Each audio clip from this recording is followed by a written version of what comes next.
Central Asia-China Secretariat has officially started its work in Chinese Xi'an city. The Secretariat's work will be mainly focusing on regional cooperation, said Deputy Minister of Foreign Affairs of Kazakhstan, Mr. Bakayev. Let me remind you that this year China and all 5 Central Asian states mark a one-year anniversary of C5+1 summit with China's participation in Xi'an. These and other major events that dominated Central Asia this week are in the review of my colleague, political observer Ozhet Shagirbayev. Ozhet, good evening. The floor is yours. Thank you, Ainur. I'm ready to start in a moment.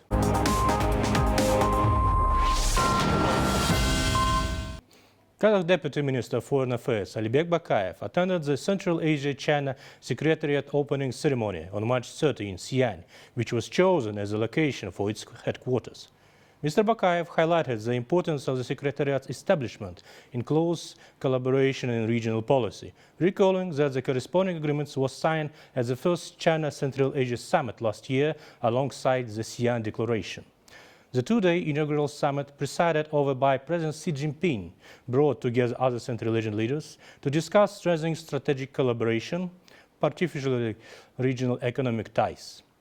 China signed bilateral agreements with each of the Central Asian states, including documents worth $22 billion USD with Kazakhstan. According to the Xi'an Declaration, China, Kazakhstan, the Kyrgyz Republic, Tajikistan, Turkmenistan and Uzbekistan have agreed to enhance complex connectivity through infrastructure and soft connectivity through rules and standards under the Belt and Road Initiative. Water and green energy can and should become unifying factors in Central Asia to ensure sustainable development of all states in the region. Chairman of Cabinet of Ministers of the Kyrgyz Republic, Mr. Akılbek Japarov, told at the Agricultural Forum 2024 in Bishkek. He said that Central Asia is a large and dynamic region, endowed with water and rich in various natural resources. According to experts, in 2050, the population of Central Asia will increase by 27%, the demand for food by 35%, and the consumption of drinking water by 50%.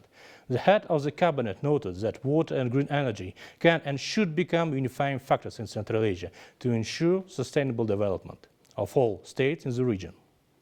Turkmenistan and Tajikistan discussed the state and prospects of bilateral cooperation in the field of railway transport during a meeting between Chairman of Turkmenistan Railways, Mr. Azat Atamuradov, and Ambassador of Tajikistan to Ashgabat, Mr. Vafo Nihatbekzada. During the meeting, held in the office building of the Turkmenistan Railway, the parties paid special attention to the issue of increasing the volume of freight traffic between the two countries. The head of the agency invited a declaration of Tajikistan, including representatives of the railway industry as well as the largest export-import companies, to visit Ashgabat for more detailed negotiations on the issues of development of logistics and increasing mutual cargo turnover. The parties noted that the international multi-modal transport route Kazakh Plus is developing rapidly. The parties also proposed to hold an online meeting of specialists from the railway departments of the two countries in the near future, in order to facilitate the implementation of the agreement on strengthening the interconnectedness of land transport in Central Asia, which was signed in September 2023 within the framework of the 5th consultative meetings of the heads of the states of Central Asia.